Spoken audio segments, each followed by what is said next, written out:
Thanks for doing this. Thank you. Is this real? This is real. Really? This is really real. I'm looking at it very, very seriously. I'll make a decision soon. Politicians are all talk, no action. I deal with them all the time. I've done very well with politicians. I will tell you, Bret, our country is going to hell. We have people running the country that don't know what they're doing.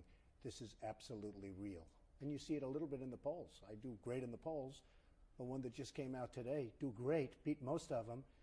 And then they say, but he's not running. And I still do well in the polls. So let's see what happens. If I announce, it's going to be very interesting. People look at you and say, hey, listen, he's successful. He's got a lot of things going. He's on TV. Why do this? Why put yourself through this? Why put your family through this? A lot of people ask me that question. And my family, to a certain extent, asks me that question. We have a great life. I've built a great, great company. You've seen that when I did filings. You'll see even better if I do other filings. I mean, it's a phenomenal company. And this is really what the country needs. It needs a certain type of thinking. We owe $18 trillion. We're going to 21 trillion and ultimately 24, which is a magic word. You know, 24 trillion, that's the magic number. That's like the point of no return. And we're there very quickly. We're going to end up being another Greece, and maybe we're going to end up being another Detroit, because that's where our country is going. We need proper leadership. Well, let's talk about some issues, first of all. Immigration. Right. How do you deal with You it? got to stop the border. You got to clog up that border. You have to stop Mexico from sending everybody over here. People don't realize Mexico is not our friend. They have done a number on us like very few people have done. We have to build the wall. We have to stop people from coming in, and you have to stop it now. We can't afford it. The wrong people are coming. You have people coming that are gang members, that are murderers, that are killers, and you have some good people coming, certainly. But they're not sending their good people. I mean, just think of it, the country. They're not sending, oh, gee, let's send wonderful people. They're sending their bad apples, and we're getting a lot of bad apples. And you go along that border, and you see what's happening in terms of crime. You've got to clog up the border. We have to build a wall. Nobody can build a wall like Trump can build a wall, believe me. That's one thing everybody agrees on. What do you do with the 11 million plus here? Well, I believe in a merit system. It's very hard, and it's easy for me as a very conservative person to say everybody has to get out. But you know, from a human standpoint, that doesn't happen. But you know what? If they're bad, we throw them the hell out. And you have plenty of bad ones. In that 11 million group, you have a lot of bad ones. But you have some great ones. And I believe in the merit system. If somebody's done a great job and really done that wonderful job and had a productive period of time, you start letting them go through a system. But the bad ones, you get them out, and you get them out fast. And we have a lot of bad ones. National debt, you mentioned it. It's a huge issue. How do you tackle it? Well, you tackle it easily. China is destroying this country. Other countries are destroying this country with trade. What's going on with trade in this country is unbelievable. You have to stop it, because and it's all manipulation of currency. You know, we make better product than they make in China, but they manipulate their currency brilliantly, and they're taking away our jobs, they're taking away our manufacturing, and we have to bring it back. So we have to be strong on China, strong on trade. And how do you turn it around? I mean, obviously, a lot of politicians have talked about a lot of things. Some have talked about dealing with entitlements. Some have talked about a pro-growth agenda, but nothing seems to have turned it around. Bret, we have tremendous potential in this country. But every country that does business with us rips us, because we have people that are incompetent negotiators. I call Obama the 5 for 1. That's a typical negotiation. We have one trader. We get him back, and we give 5 killers that are out now trying to kill everybody, including this country. And they were leaders. They were really the ones they wanted, those 5. That's called a trade. That's a bad trade. It's a terrible trade. Well, the trades on other countries, when we deal with China, when we deal with Brazil, when we deal with Mexico, when we deal with Japan, which is really starting to rear its head again, as you probably have seen and heard, and they're manipulating their currency very low. They're bringing it down. It's going to be very hard to compete. We have to have somebody that knows what they're doing. Politicians don't know. They don't understand. They don't have a clue. They talk. Now, I deal with politicians all my life. I've made a lot of money dealing with politicians. They're easy. They're all talk. They're no action. What they are great at is self-preservation. They keep their job. That's all they want to do, is keep their job. but they don't want to do good for the country. That I can tell you. Healthcare. What do you do about Obamacare? Got to repeal it. It's got to end. It's a disaster. And don't forget, Obamacare doesn't really kick in. The negative impact doesn't kick in until 16. So Obama said, not only with certain companies and certain groups of people like Congress as to getting Obamacare, he didn't want it during his administration. Very smart. One of the smarter things, frankly, that he's done. It kicks in 16. It's going to be a disaster. I believe in health care. You've got to take care of people. I have a big heart. I'm conservative with a very, very big heart. But Obamacare is a disaster. It's going to destroy the country. And it's bad, bad health care. It's horrible. So I would have a plan that would be a fabulous plan. But with all of that being said, you've got to take care of people. You have to repeal Obamacare. We have to come up with something much better and much less expensive, but at the same time better. Is it possible Yes. to get Congress on the same page with one thing? You have to get him in the room. You have to get him in the room. He doesn't talk to anybody. He writes executive orders because he can't get along with anybody. He doesn't talk to anybody. He doesn't even talk to the Democrats anymore. He's the executive order king. And then in 5 years, we'll find out whether or not it held up in the court system. No, we have a disaster in this country. We have a president who is either incompetent or has bad intentions. I personally think he doesn't have bad intentions. I think he's incompetent. A lot of people disagree with me on that. But we are in big, big trouble in this country. Foreign policy. You've been critical of the Iran negotiations and this framework of a deal. What would you do? Well, let's take a look at that deal. There's another one of our great negotiations, whether it's 5 for 1 or Iran. Just a little thing. We have 3 people over there, probably 4 or 5, but we have 3 people over there. You have the minister, you have a soldier. Wonderful people. They shouldn't be over there. Why doesn't he say, like, at the beginning, hey, fellas, you're dealing with Iran, right? Fellas, let them go. Let them go. Doesn't mean a thing to you. It's going to make us all look good. Going to make me look good. Going to make the country. You guys are going to. It's going to set off right. Let them go. It wasn't even mentioned during the negotiation. They didn't mention it. Now, is it that important? To me, it's important. But is it that in the overall? You know, when you're talking about nuclear, no. But it sets a great little example.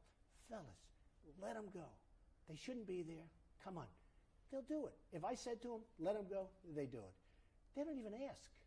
Now, if you look at what's gone on with the plan, it's a disaster. We're not getting rid of nuclear. In fact, I think what's going to happen is the world is now going to arm with nuclear because of this. This is a disaster for our country. And also, when you look at what happened, their negotiator goes back, and in the streets all over Iran, they're celebrating.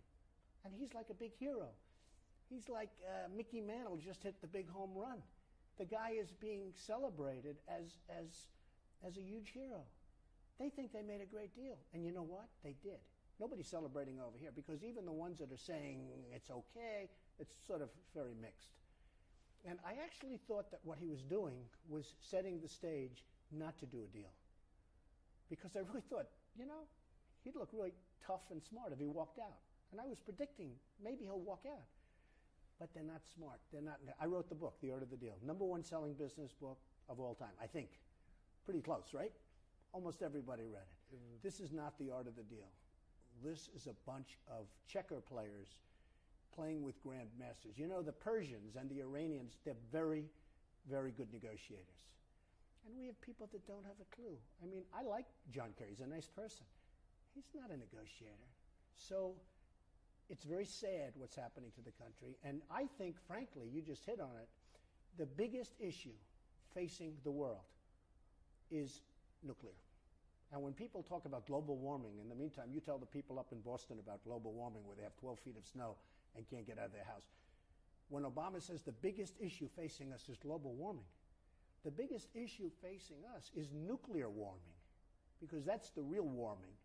And if we don't have tough, smart people that know how to deal, you're going to have a catastrophe like never in the history of the world before. So the biggest problem confronting this country is nuclear, and the fact is we have incompetent people representing us. So when the president says, well, what are you going to do? I mean, if you're not going to do this, are you going to go to war? You know, what do you think of that I think argument? the sanctions would just absolutely bring them to their knees. Now, If it doesn't, and if they want to do nuclear, then you're going to have to start dropping something on them very, very severely, because you cannot allow Iran to have nuclear. I mean, the general was on television 2 days ago saying the survival of Israel is non-negotiable. I mean, it's not going to, how can you do this? And then we're negotiating, so they don't even control their own general. You know, these negotiators, in theory, are over and above the general. Well, how's he talking about? He's saying we're going to wipe Israel off the face of the earth. And then you have Obama that doesn't even get along with Israel. And one of the amazing things, I have a lot of Jewish friends who supported Obama. They are absolutely saying, what the hell did we do? He's the worst thing that ever happened to Israel. So we need tough, smart people. All we're doing with this negotiation is making Iran rich, because we're taking off the sanctions. They're going to become rich. Now, they're fighting us in Yemen. So wouldn't you think during the negotiation, Bret would say, listen, a couple of things. You got to get out of Yemen fast. Just get out. Nobody even brought it up. They don't talk like that. You know, it only takes a few seconds. That statement takes a few seconds. And if it's properly delivered, they're going to get out. But we have a bunch of stiffs. We have, in the business we call them stiffs, we have a bunch of stiffs. We have people that are diplomats who don't want to offend anybody. They're very nice people, but they're not for this. They're not doing the job. And that job is the most important job. But you have a country that we're negotiating with, and they're fighting in Yemen, essentially fighting us. So it's a very sad thing. Now, on your show, years ago, I said that Iran was going to take over Iraq. Because I was never a big fan of what they did in Iraq, because I knew the Iraqis, once we leave, and who wants to stay there forever. And that's when I came up with the thing. At least we get something, because we lost thousands of lives. We spent $2 trillion on the Iraq war. And wounded all over New York, all over Florida. I see the wounded. I let them come to Mar-a-Lago. I have parties. I love those people, because they're braver than I am. But they're walking around without legs, without arms, and worse than that. And this is what we get for Iraq. We got nothing. So you remember, I said, keep the oil. Everyone said, oh, you can't say that. That's such a terrible thing. Not everybody. The smart people didn't say that. But the people that don't know what they're doing said, oh, it's a sovereign country. Well, Iraq has the second largest oil reserves in the world after Saudi Arabia. People don't know that. Massive. I said, keep the oil. We didn't keep the oil. You know who has the oil now? ISIS. They have the oil. And the other one is Iran. Soon will have the oil, because they're basically taking over Iraq, which is what I said. I said, Iran's, and I said this 5 years ago. I didn't say this like 2 days ago. And you know it because you interviewed me and I said it, and a lot of people said, no way. You know, you had two countries that were sort of equal. They were, you know, you go 5 feet this way, 5 feet this way. They fight for 10 years, then they both get tired and they live, right? Well, we decapitated one of those two countries. So the other country is just going in and taking over. So Iran is really controlling Iraq right now. But between ISIS and Iran, they have all the wealth and they have all the oil. And it's not going to stop. The reason it's not going to stop is because they have no respect for our leadership. So that's the bottom line. You say establish respect. It affects Russia, Putin, negotiating, China, Mexico. That's your sense. Well, Russia, I mean, I was with Putin a year ago, and I will tell you, I think he's a guy that can be dealt with. But he doesn't like Obama. He doesn't respect Obama. And I believe he's somebody that can be dealt with. And if he can't, you do some heavy numbers on him and this and that, right? But I think that he is somebody that can actually be dealt with. I was over there. I owned the Miss Universe pageant. And we had tremendous success. It was in Moscow. And I got to meet many, many of the Russian leaders. And, hey, do you think they want war? They don't want war. Moscow was thriving. Now all of a sudden it's all messed up, and the relationship with this country is all messed up. But I met many of them because intelligently they all wanted to go and see the Miss Universe. So it was sort of easy to meet them, right? They all came into a room. But we could get along with people, but we need proper leadership, and we need great negotiators. We have bad negotiators. We have people that are, you know, gave a political contribution, and they get some job, and all of a sudden they're negotiating nuclear weapons. We need great negotiators. We need smart people. We don't have them right now. Let's go back domestically. Taxes. As President Trump, what would you do? I wouldn't raise taxes. In If anything, I'd lower taxes. And the reason is, there's going to be taxes. What I'm going to do is take back business from China, take back business from Vietnam, take back business from all these countries that are manufacturing. We're going to start manufacturing in this country. You know, in China, they make something, they sell it over here, no tax. We make something and sell it in China. Number one, you can't go through the red tape. It's almost impossible. Number two, there's a tax. A friend of mine was telling me the other day, he's in the manufacturing business. He makes something. He said, oh, the tax of China. I said, when we send, I said, what do you mean? They charge you? They're charging you like a big tax? He said, it's a massive tax. If we're selling into China, it's a massive tax. When they sell into us, it's nothing. Because we have people that don't know what they're doing. And it's unfair. And our companies can't compete with that. You just can't compete with it.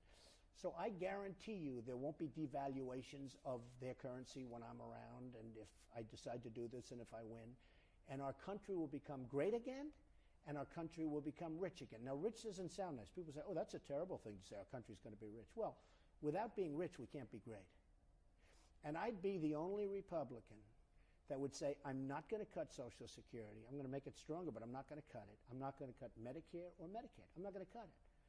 Because I will take in so much money, and we will make this country so powerful and rich again, and therefore great, that you won't have to cut Social Security, Medicare, and Medicaid. No, we'll get rid of the fraud, which is massive, and we'll get rid of the waste. But you won't have to cut it. So I'll probably be the only one that says that. So will you put out a specific plan if you're going to run? Sure. A tax plan? Sure. Corporate I'll do taxes, personal? I'll do it. I mean, you have to sort of go by your wits a little bit when you're in there, and you have to negotiate. So you can put out a plan, but you want to negotiate with Congress. You want to get along with them. You want to actually bring them over to the White House, or I'll go to them. Like to save some money because the guards, you know, everything, when Obama, I'll give you an example. So 2 weeks ago, he goes to Hawaii. Goes to Hawaii. He takes Air Force One. His wife leaves almost at the same time. She takes another Boeing. So you have a Boeing 757, and you have a Boeing 747 going in the same direction almost at the identical time. Now you tell me, is that right? Is that right? They go out to do television shows in the same area, Burbank. I guess it was Burbank, California. They're landing at, I believe, the same airport. One leaves an hour or two early. You don't think maybe Mrs. Obama or the president could have said, you know what, let's sort of take one plane. You know the kind of millions and millions, and we're not talking about like for $5,000 more. We're talking about millions and millions of dollars. And that's what it is. One thing interesting, I talk about it and some people think, so I see the Chinese president and delegation is being honored at the White House during the Obama administration. And they have a third-rate tent sitting on the White House lawn. It looks terrible, not good for security. So I call up David Axelrod. I say, David, I will give you free of charge $100 million ballroom, and nobody builds them better than I build them. Mar-a-Lago, many of them. I'm building one right now on Pennsylvania Avenue that's going to be the talk of Washington, D.C., at the old post office site. I said, nobody builds better than I build. What I do best is build. I'm going to give you a $100 million ballroom. We can set up all sorts of commissions. You'll pick the look. You'll pick everything. We'll hire the 5 greatest architects, have each one of them come in with a plan so that everybody's happy, because it is the White House. But you need to have a ballroom. I will give it to you free, no charge. You pick it. We'll design it. It'll be fantastic. Never heard back from them. You did the same with the UN. I did the same with the UN. So the head of the Swedish delegation calls me up. He said, Mr. Trump, you just built a 90-story building across the street, and I read where it cost $325 million. We're spending $4 billion to renovate a much smaller building at the United Nations. Could I ask you, did I read that right? He says to me, did I read it? It cost $325. It's called Trump Tower. You know, it's another Trump building, a great building, a great building. It's called Trump World Tower, right opposite the United Nations. Magnificent, got all sorts. Herbert Muchamp of the New York Times, a great architectural critic, gave it rave reviews. Everybody loves it. Very successful. $325 million. It's actually 92 stories in terms of feet. It's 92 stories tall. So he called up. He said, how come you're spending $325 and we're spending $4 billion to fix up some buildings? I say, because of 2 reasons: corruption and incompetence. So I looked at their plan. I asked the major person that was in charge, are you using a boiler system or New York steam? He didn't know. Okay, had no idea what he was even talking about. This is the guy that was in charge. So I said, two things. You have very corrupt people there, and you have really corrupt, and you have very incompetent people. People are going to make a fortune. So I met with the head of the United Nations. I told him about the plan, and all he wanted to do is have pictures taken with photographers. In fact, I was sitting with him all by myself. All of a sudden, doors open, and there are like hundreds of photographers outside. I said, no, I thought I was just going to tell you about this thing. So all he wanted to do is that. That's all he cared about. I said, listen, I can save you about $3 billion. Now, Billion with a B. $3 billion. He said, well, what will the difference be between yours and theirs? I said, here's the difference. Mine will be better. I'll use marble. They're going to use terrazzo. Mine will be much better, much richer, a finer building, better in every way. It'll be a finer renovation. And you don't have to move out. They're going to occupy other buildings throughout the city while they did this. I said, I'll do 5 floors at a time. It works beautifully. I've done it before. I built the Grand Hyatt Hotel on 42nd Street. I did that. I've done it before. I said, you don't even have to move out. And you'll save $3 billion, $3.5 billion. And it's going to be a much better job and a much richer job. He said, oh, wow, thank you very much. Never heard from him. So these are the people we have running the country and, to a certain extent, the world. So you think that business experience can translate to the U.S. government? I don't think. I know. Of course it can. With heart. In fact, look at Obama with the African-American population. They've never done worse. Setting records for poverty, for unemployment, for everything. You would have thought, first black president, he would have been great for the African-Americans. He's been a disaster. He's been a total disaster. I would get everybody working. Everybody would love it. And you wouldn't have to worry about minimum wage because they'd be doing a lot better than minimum wage. But I'd take the jobs back from China. I'd take the jobs back from Japan, where they're sending cars in here by the millions. You never saw anything like it. The boats in New York, where I live, I say, man, look at that boat. Brand new, gorgeous. Japanese cars. Japanese cars. Now we have another one. The new China is going to be Mexico, because Mexico is just eating our lunch. You know, they just took a big plant away from Tennessee. You heard that probably. $1 billion auto plant going to Mexico. It was expected to go to Tennessee. They just decided to go to Mexico. So then Mexico makes it, rip us off, charge us tax, but when those cars are made in Mexico, they're sent to the United States tax-free, no problem. You know, stuff like that, Bret, would stop. You understand? You know the dig on you and the concern about you, that this is all about the brand. Why is this time different than 1999 or 2007 or 2011 when you talked about it and looked at it? Why is this different? Simple. I looked at it twice. The first time wasn't serious. Last time was very serious. I was very, very disappointed in Mitt Romney.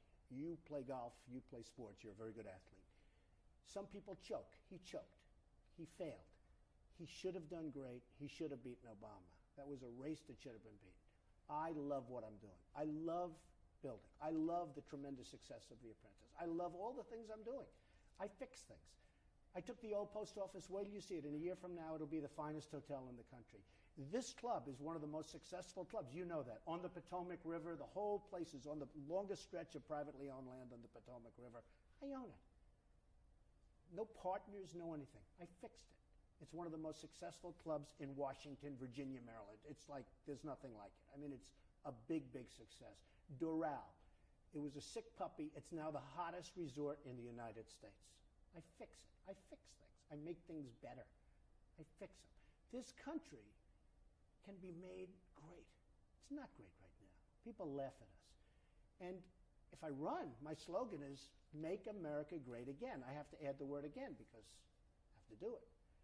Make America great again. So I was very disappointed in Mitt Romney. He choked. I even called his people. I said, where are you? We had the hurricane. We had all the problems. And all of a sudden, I see Obama out there with Chris Christie and others. And he's, you know, the rain's pouring down. Look good. Hey, good for votes. Okay, does it mean anything? No, but it's good for votes. I said to Mitt Romney, why aren't you out there? He was sitting in his house for like a month. He didn't do anything. and he ended up losing the election. I see Obama, and I give him a lot of credit. I give Obama a lot of credit. He's on Jay Leno. He's on Fallon. He's on David Letterman. He's on all of them. I said, where are you? Why aren't you going on the shows? I think you're getting killed. And then I listened to Fox. You know, Karl Rove was a total, he spent $436 million, didn't win one election. Okay, you explain that one. But I listened to Karl Rove, how Romney's going to win. And I said, I don't think so, because I don't see Romney anywhere. I see Obama, but I don't see Romney. Even Bret Baier, even Hannity, who's a great guy, he was telling me, I tried to get him on the show. It's like impossible. Couldn't get him on the show. That's a friendly show, in all fairness. Let's face it. That's a pretty friendly show to him. I wouldn't say that Obama likes it, but to him. But he disappeared for a month and he lost the election. And when I listened to Karl Rove, I respect Karl Rove, but when I listened to Karl Rove and others, they were all saying, like, the election's over. And I kept saying, I don't think so, because Obama's on all these shows. I mean, the night before the election, he's doing the whole circuit, and Romney's sitting in a house someplace. So something happened to Romney. I think he choked, to be honest with you. And I was very tough on him. I think I'm the one that kept him out of the race, because when he was going to run, everybody said, no, isn't that wonderful? And I said, we don't want a guy that chokes running again. He choked and let us down. Because I happen to think that it was easier to beat Obama, who was a failed president, than to beat Hillary right now. She's got her own problems. But I actually think it was easier to beat Obama, a failed president, than it is to beat Hillary, who's now a woman, and people are going to say, oh, we need a woman president, with all of her flaws. He should have won that race, but he choked. I don't think he'll be endorsing me if I run. Do you agree? And I helped him a lot. By the way, I helped him. You know it. I helped him a lot. But I don't expect an endorsement.